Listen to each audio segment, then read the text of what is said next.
உங்களுடைய ஆவிக்குரிய ஆலயம் கட்டப்படுகிறதா? அபிஷேகத்தில், விசுவாசத்தில், பரிசுத்தத்தில், ஆத்தும பாரத்தில், வருகையை குறித்த அந்த நித்திய ராஜ்யத்தை குறித்த அந்த சீயோனை குறித்த வெளிப்பாடு இருக்கா? அதெல்லாம் ஒண்ணும் கிடையாது. ஏதோ ஒரு சர்ச்சுக்கு போறேன், பேப்டிஸ்ட் எடுத்தேன், அந்நிய பாஷை பேசுறேன், காணிக்க கொடுப்பேன், வந்துடுவேன், வருவரையில் 1/2 கிலோ கறியை வாங்கிட்டு வந்து சோறை பொங்கி சாப்பிட்டுட்டு அன்னைக்கு ஃபுல்லா டிவி பார்த்துட்டு தூங்குவேன். எப்படி ஆலயம் கட்டப்படும்? ஆலயம் கட்டப்படணும். ஆமென். இசைவாய் கூட்டி கட்டப்படணும் பைபிள் சொல்லுது. அப்போ பிரியமானவர்களே, ஏன் நம்ம கட்டப்படவில்லை? நம்முடைய ஜெப வாழ்க்கை ஏன் கட்டப்படவில்லை? உபவாச வாழ்க்கை ஏன் கட்டப்படவில்லை? ரட்சிக்கப்பட்டு 10 வருஷம் ஆச்சு இல்ல?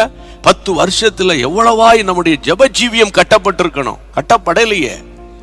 எவ்வளவாய் நம்ம ஜெப வாழ்க்கை கட்டப்பட்டிருந்தால் பிறருக்காக ஜெபிக்கிற ஒரு கண்ணீரின் ஆவி ஊற்றி இருப்பாரு. அந்த கண்ணீரின் ஆவி இல்லையே, அந்த மனதுருக்கம் இல்லையே. அப்போ நம்முடைய ஜெப ஜீவியம் கட்டப்படவில்லை, உபவாச வாழ்க்கை கட்டப்படவில்லை. ஏதோ ஒரு ஆலயத்துக்கு போற வாரம் ஜெபிக்கிறோம், அவ்வளவுதான்.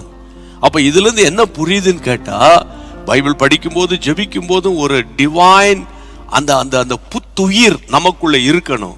அப்போதான் ஒரு இளைப்பாறுதல் நம்முடைய சிந்தையில் இருந்தா தான் ஆண்டவரோடு கூட சரியா கனெக்ட் பண்ண முடியும். அப்போதான் என்னுடைய ஜெப ஜீவியம் அப்படியே உருவாக்கப்படும். நான் ஆண்டவரோடு கூட இசைவாய் கட்டப்பட முடியும்.